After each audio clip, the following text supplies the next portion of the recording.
In today's video, I'm going to teach you how to add Pine Script to TradingView. Whether you're new to TradingView or just exploring its capabilities, adding and customizing Pine Scripts can give you a significant edge in technical analysis.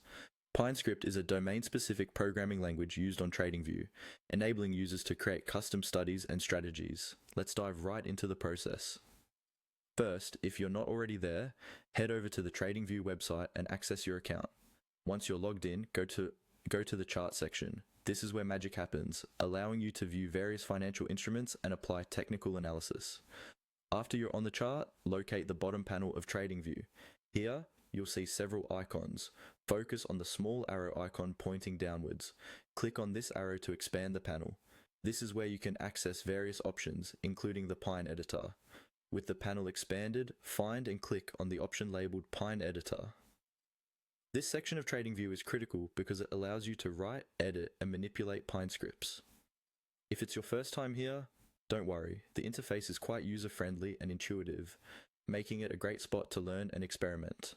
Now you'll see a default script or a blank area depending on your settings.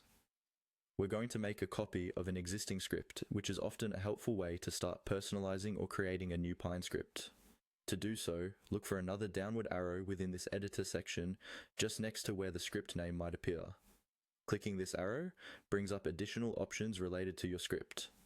Once the menu is open, click on Make a Copy. This allows you to start creating a variant of an existing script safely. You won't risk overriding any pre-existing settings or codes, which is especially crucial when you're collaborating with other scripts or aren't fully confident about your changes yet. You'll then be prompted to type a name for your new script.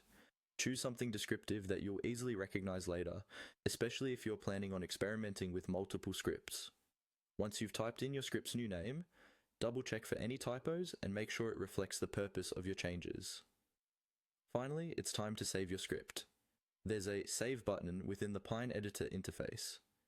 Clicking this button will keep a safe copy of your work, which you can then use, test, and further refine as needed. And there you have it. By following these steps, you've added your Pine script to TradingView. It's that simple. Remember, practice makes perfect, so don't hesitate to explore and learn more about the functionalities Pine script offers in TradingView. Happy scripting, and may your analyses be insightful.